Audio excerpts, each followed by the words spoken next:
നമസ്കാരം. Weekly trend സെറ്റേഴ്സിലേക്ക് സ്വാഗതം. തുടർച്ചയായ മൂന്നാം ആഴ്ചയും ദലാൽ സ്ട്രീറ്റിൽ ബുൾസിന്റെ ആധിപത്യം. അനുകൂലമായ ആഗോള വിപണികൾ, വിദേശ നിക്ഷേപകരുടെ തിരിച്ചുവരവ്, ക്രൂഡ് വിലയിലെ ഇടിവ്, RBI നയപ്രഖ്യാപനങ്ങൾ എന്നിവയുടെ പിൻബലത്തിൽ ബെഞ്ച്മാർക്ക് സൂചികകൾ കാഴ്ചവെച്ചത് 6 മാസത്തെ ഏറ്റവും വലിയ പ്രതിവാര നേട്ടം. ഇതോടെ പോയ വാരത്തിൽ ട്രെൻഡ് സെറ്റേഴ്സിൽ പറഞ്ഞുവച്ച 24,400 എന്ന ലെവൽ വിപണി അനായാസം മറികടന്നു.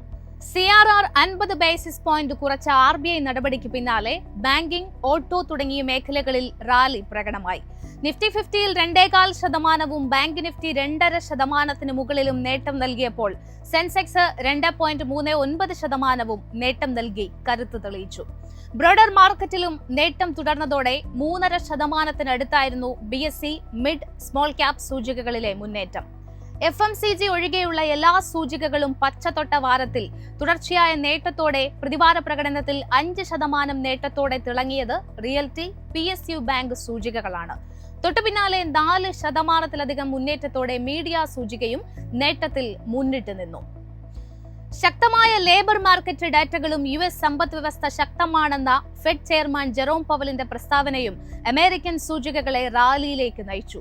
ഒപ്പം ഡിസംബറിൽ ഫെഡ് റേറ്റ് കട്ട് തുടരുമെന്ന പ്രതീക്ഷയും വാൾ സ്ട്രീറ്റിനെ റെക്കോർഡുകൾ മറികടക്കുന്നതിലേക്ക് നയിച്ചു. പ്രതിവാര പ്രകടനം നോക്കുമ്പോൾ മൈക്രോസോഫ്റ്റ്, ആപ്പിൾ അടക്കമുള്ള മാഗ്നിഫിഷ്യന്റ് 7 ഓഹരികളുടെ കുതിപ്പിൽ നാസ്ഡാക്ക് 100 3.31% നേട്ടമാണ് രേഖപ്പെടുത്തിയത്. അതേസമയം ഡൗ ജോൺസ് 0.6% ഇടിവിൽ അവസാനിച്ചപ്പോൾ S&P 500 0.03% നേരിയ നേട്ടത്തിലുമാണ് അവസാനിച്ചത്. ഡിസംബർ 11 വരുന്ന US-ന്റെ CPI കണക്കുകളാണ് അമേരിക്കൻ സൂചികകൾ ഉറ്റുനോക്കുന്ന പ്രധാന ഡേറ്റ. ഡിസംബർ 3-ാം വാരത്തിൽ നടക്കുന്ന FOMC യോഗത്തിന്റെ തീരുമാനങ്ങളെ ഈ CPI ഡാറ്റകൾ സ്വാധീനിക്കും. അന്ന് തന്നെ വരുന്ന ക്രൂഡ് ഓയിൽ ഇൻവെന്ററി ഡാറ്റയാണ് മറ്റൊരു പ്രധാന ഡാറ്റ. തുടർച്ചയായ 2 ആഴ്ചകളായി കുറയുന്ന ഇൻവെന്ററി US-ലെ ക്രൂഡിന്റെ ഡിമാൻഡ് കൂടുന്നു എന്ന സൂചനയാണ് നൽകുന്നത്. ഒപ്പം 2025 ഏപ്രിലിന് ശേഷം മാത്രമേ ഉൽപാദനം ഭാഗികമായി വർദ്ധിപ്പിക്കുകയുള്ളൂ എന്നതാണ് OPEC പ്ലസ് രാജ്യങ്ങളുടെ തീരുമാനം. 2026 അവസാനത്തോടെ മാത്രമേ ഉൽപാദനം പൂർണ്ണ തോതിലേക്ക് ഉയർത്തുകയുള്ളൂ എന്നും അവർ കൂട്ടിച്ചേർത്തിരുന്നു. പോയ ആഴ്ചകൾ പോലെ ഇൻവെന്ററി കുറയുകയാണെങ്കിൽ ഡിമാൻഡ് സ്റ്റെബിലൈസ് ചെയ്യുന്നു എന്ന സൂചനയായിരിക്കും ക്രൂഡ് വിപണിക്ക് നൽകുക. ഡിസംബർ 12-ന് പതിവ് പോലെ ഇനീഷ്യൽ ജോബ്ലെസ് ക്ലെയിംസ് ഡാറ്റയും ഒപ്പം പ്രൊഡ്യൂസർ പ്രൈസ് ഇൻഡെക്സ് അഥവാ PPI ഡാറ്റയും വരും. ഈ ഡാറ്റകളും വിപണി ശ്രദ്ധയാകർഷിക്കും. യൂറോപ്യൻ മേഖലയിലേക്ക് വരുമ്പോൾ അവിശ്വാസ പ്രമേയ വോട്ടെടുപ്പിൽ ഫ്രഞ്ച് സർക്കാർ പരാജയപ്പെട്ടതും സമ്മിശ്രമായ ഇക്കണോമിക് ഡാറ്റകളുമായിരുന്നു യൂറോ സൂചികകളെ നയിച്ചത്. ഫ്രഞ്ച് പ്രൈം മിനിസ്റ്റർ മിഷേൽ ബാർണിയർ നേതൃത്വത്തിലുള്ള സർക്കാരാണ് സ്ഥാനമൊഴിഞ്ഞത്. ഇതോടെ ഫ്രാൻസിൽ രാഷ്ട്രീയ അരക്ഷിതാവസ്ഥ സംജാതമായി. എന്നിരുന്നാലും വിപണി ഈ തീരുമാനം പ്രതീക്ഷിച്ചിരുന്നതുകൊണ്ട് ശക്തമായ സെൽ ഓഫിലേക്ക് പോയില്ല.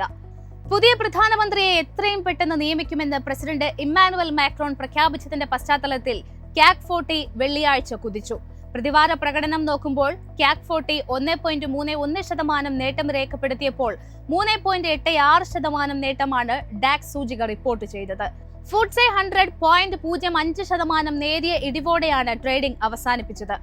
അടുത്തയാഴ്ച ഡിസംബർ 10-ന് വരുന്ന ജർമ്മനിയുടെ CPI കണക്കുകളാണ് യൂറോപ്യൻ സൂചികകളെ കാത്തിരിക്കുന്ന പ്രധാന ഡാറ്റ. പണപ്പെരുപ്പം നിയന്ത്രണ വിധേയമായോ എന്ന് ഈ ഡാറ്റയിലൂടെ തന്നെ വിലയിരുത്താം.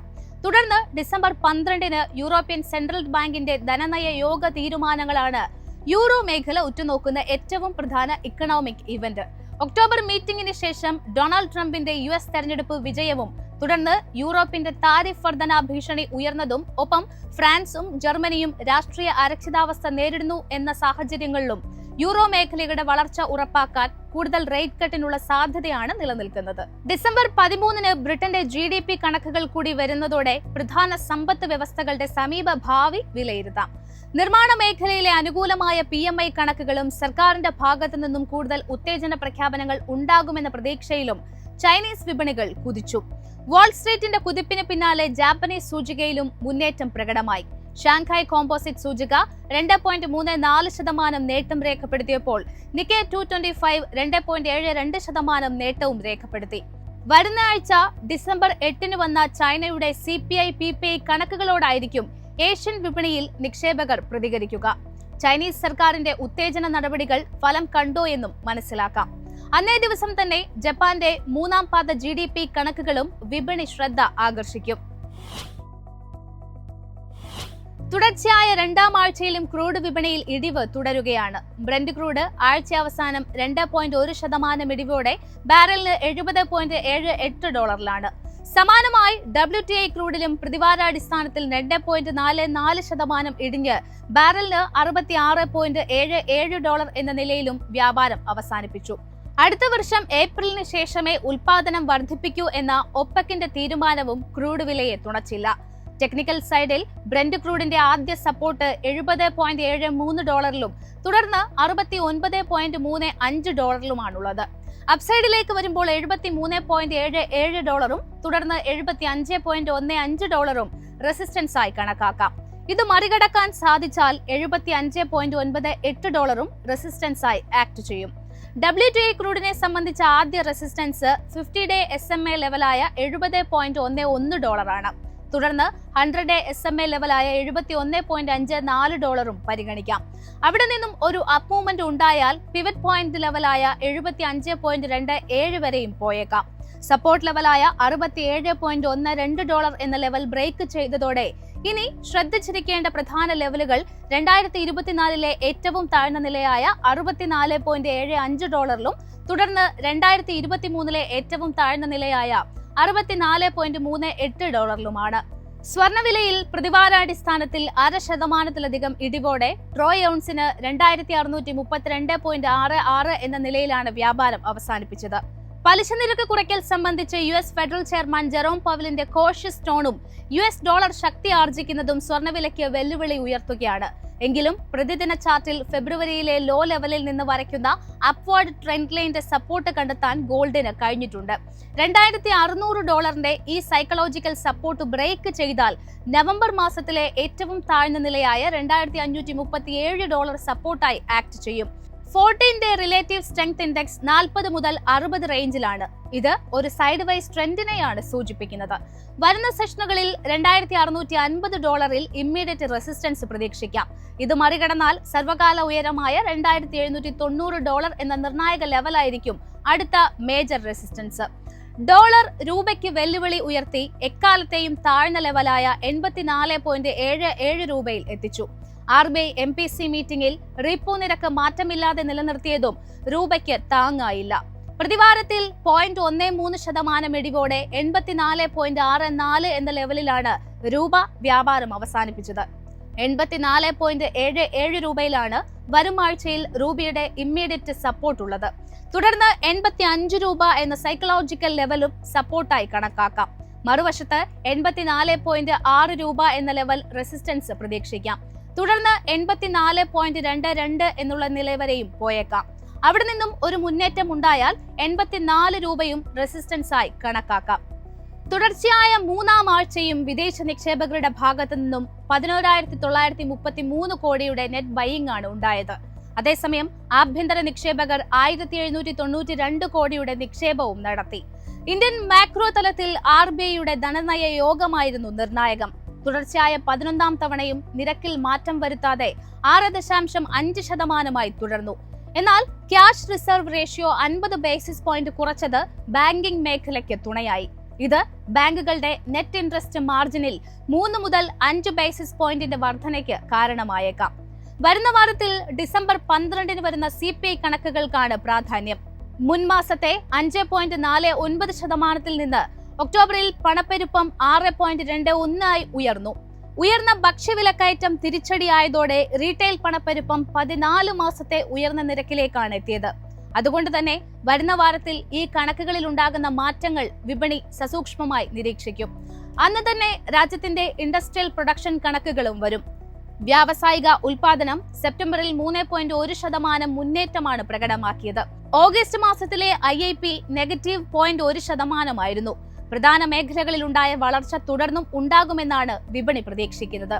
ഇതിലൊക്കെ ഉപരിയായി ആഴ്ചയിലെ അവസാന ദിനമായ ഡിസംബർ 13 വരുന്ന WPI ഇൻഫ്ലേഷൻ കണക്കുകളും വിപണിക്ക് നിർണായകമാണ്.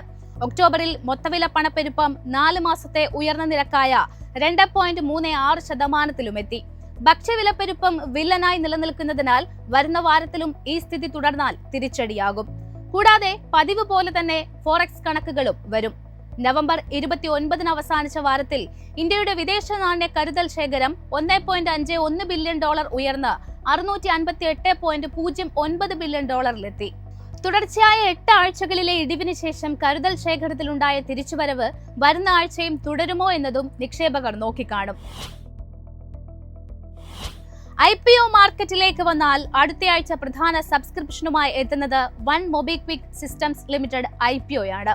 2008 മാർച്ചിൽ സ്ഥാപിതമായ മൊബിക്വിക് ഡിജിറ്റൽ വാലറ്റും ഓൺലൈൻ പേയ്മെന്റും നൽകുന്ന കമ്പനിയാണ്. IPOയിലൂടെ സമാഹരിക്കാൻ ലക്ഷ്യമിടുന്നത് 572 കോടി രൂപയാണ്. ഡിസംബർ 11 ആരംഭിക്കുന്ന കമ്പനിയുടെ IPOയുടെ പ്രൈസ് ബാൻഡ് നിശ്ചയിച്ചിരിക്കുന്നത് 265 രൂപ മുതൽ 279 രൂപ വരെയാണ്. സബ്സ്ക്രിപ്ഷൻ 13 അവസാനിക്കുകയും തുടർന്ന് 18 കമ്പനിയുടെ ലിസ്റ്റിംഗും നടക്കുന്നത്. സായ് ലൈഫ് സയൻസ് സമാഹരിക്കാൻ ഒരുങ്ങുന്നത് 3042.62 കോടി രൂപയാണ്. 1999 സ്ഥാപിതമായ കമ്പനിയുടെ പ്രവർത്തനം സ്മോൾ മോളിക്യൂൾസും പുതിയ കെമിക്കൽ എന്റിറ്റീസുകളെയും പറ്റിയുള്ള റിസർച്ച് ആൻഡ് മാനുഫാക്ചറിംഗ് ആണ്. ഡിസംബർ 11 ആരംഭിക്കുന്ന കമ്പനിയുടെ പ്രൈസ് ബാൻഡ് നിശ്ചയിച്ചിരിക്കുന്നത് 522 രൂപ മുതൽ 549 രൂപ വരെയാണ്. സബ്സ്ക്രിപ്ഷൻ 13 അവസാനിക്കുകയും തുടർന്ന് ഡിസംബർ 18 ലിസ്റ്റിംഗ് നടക്കുകയും ചെയ്യും. ഡിസംബർ 11 വരുന്ന മറ്റൊരു IPOയാണ് വിശാൽ മെഗാമാർട്ട്. 2001 തുടങ്ങിയ company hyper market chain business ആണ് ചെയ്തു വരുന്നത്. 8000 കോടി രൂപയാണ് കമ്പനി സമാഹരിക്കാൻ ഉദ്ദേശിക്കുന്നത്. 11 ആരംഭിക്കുന്ന കമ്പനിയുടെ പ്രൈസ് ബാൻഡ് നിശ്ചയിച്ചിരിക്കുന്നത് 74 രൂപ മുതൽ 78 രൂപ വരെയാണ്. സബ്സ്ക്രിപ്ഷൻ 13 അവസാനിക്കുകയും തുടർന്ന് 18 തീയതി കമ്പനിയുടെ ലിസ്റ്റിംഗ് നടക്കുകയും ചെയ്യും. അടുത്തത് ഇൻവെഞ്ചറസ് നോളജ് സൊല്യൂഷൻസ് ആണ് IPOയ്ക്ക് ഒരുങ്ങുന്നത്. 1.88 കോടി രൂപ സമാഹരിക്കാൻ ഒരുങ്ങുന്ന കമ്പനി 2006 മുതൽ ആരോഗ്യ സ്ഥാപനങ്ങൾക്ക് അഡ്മിനിസ്ട്രേറ്റീവ് ജോലികൾ ചെയ്യാനുള്ള സേവനങ്ങൾ നൽകി വരുന്നു. ഡെയിലി ചാർട്ടിൽ വെള്ളിയാഴ്ച 0.12% നഷ്ടത്തോടെ ക്ലോസ് ചെയ്ത നിഫ്റ്റിയിൽ ചെറിയ ലോവർ ഷാഡോയുള്ള ക്യാൻഡിലാണ് ഫോം ചെയ്തത്. ലോവർ ലെവലിൽ ബൈയിങ് ഇൻട്രസ്റ്റ് വരുന്നതിന്റെ സൂചനയാണ് ഇത് കാണിക്കുന്നത്. അതേസമയം വീക്കിലി ബേസിസിൽ 2.27% നേട്ടത്തിന്റെ ഒരു ബുള്ളിഷ് ക്യാൻഡിൽ ഫോം ചെയ്താണ് വ്യാപാരം അവസാനിപ്പിച്ചത്. ഇവിടെ ഹയർ ഹൈ ഫോം ചെയ്യുന്നത് ഒരു പോസിറ്റീവ് സിഗ്നൽ ആണെന്നാണ് വിദഗ്ധർ പറയുന്നത്.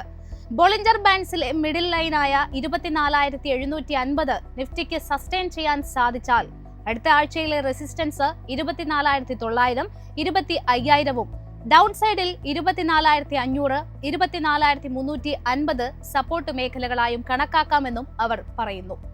വ്യാഴാഴ്ച ഒരു ഹൈ വോളറ്റൈൽ ട്രേഡിംഗ് സെഷൻ ആയിരുന്നുവെങ്കിലും സൂചിക അതിന്റെ short term long term moving ആവറേജുകൾക്ക് മുകളിൽ ക്ലോസ് ചെയ്തത് ഒരു പോസിറ്റീവ് സിഗ്നൽ ആണെന്നാണ് SP സെക്യൂരിറ്റീസിലെ അനലിസ്റ്റുമാർ പറയുന്നത്. അതുകൊണ്ട് റെസിസ്റ്റൻസ് 24,850, 24,900 എന്ന റേഞ്ചും ഡൗൺ സൈഡിൽ 100-day EMAയ്ക്ക് അടുത്തുള്ള 24,350, 24,300 എന്ന റേഞ്ച് സപ്പോർട്ടായി പരിഗണിക്കാമെന്നും അവർ പറയുന്നു. നിഫ്റ്റിയുടെ നിലവിലെ ബുള്ളിഷ് ട്രെൻഡ് തുടരാനാണ് സാധ്യത എന്നാണ് കോട്ടക് സെക്യൂരിറ്റീസിലെ അനലിസ്റ്റ് അമോൽ അത്തർവാലെ പറയുന്നത്. പക്ഷേ ഇപ്പോൾ മാർക്കറ്റ് ഓവർബോട്ട് ആയതുകൊണ്ട് വരും ദിവസങ്ങളിൽ സൂചികയിൽ റേഞ്ച് ബൗണ്ട് ട്രേഡിംഗ് ഉണ്ടായേക്കാമെന്നും അദ്ദേഹം സൂചിപ്പിച്ചു. അതുകൊണ്ട് ഷോർട്ട് ടേമിൽ traders buy on dip and sell on rise strategy follow ചെയ്യാമെന്നും അദ്ദേഹം കൂട്ടിച്ചേർത്തു. ഈ സാഹചര്യത്തിൽ ഡൗൺ സൈഡ് സപ്പോർട്ട് 24,500, 24,300 റേഞ്ചിലും റെസിസ്റ്റൻസ് 24,900 ഒപ്പം 25,050 എന്നീ ലെവലുകളായി പരിഗണിക്കാമെന്നും അദ്ദേഹം പറഞ്ഞു വെക്കുന്നു. ബാങ്ക് നിഫ്റ്റിയിലേക്ക് വരുമ്പോൾ ഡെയിലി ചാർട്ടിൽ 0.18% നഷ്ടമുണ്ടായെങ്കിലും 1,453 പോയിന്റിന്റെ ശക്തമായ വീക്കിലി ഗെയിനാണ് സൂചിക രേഖപ്പെടുത്തിയത്. സെപ്റ്റംബറിന് ശേഷമുള്ള ഏറ്റവും വലിയ പ്രതിവാര നേട്ടമാണ് സൂചിക രേഖപ്പെടുത്തിയത്.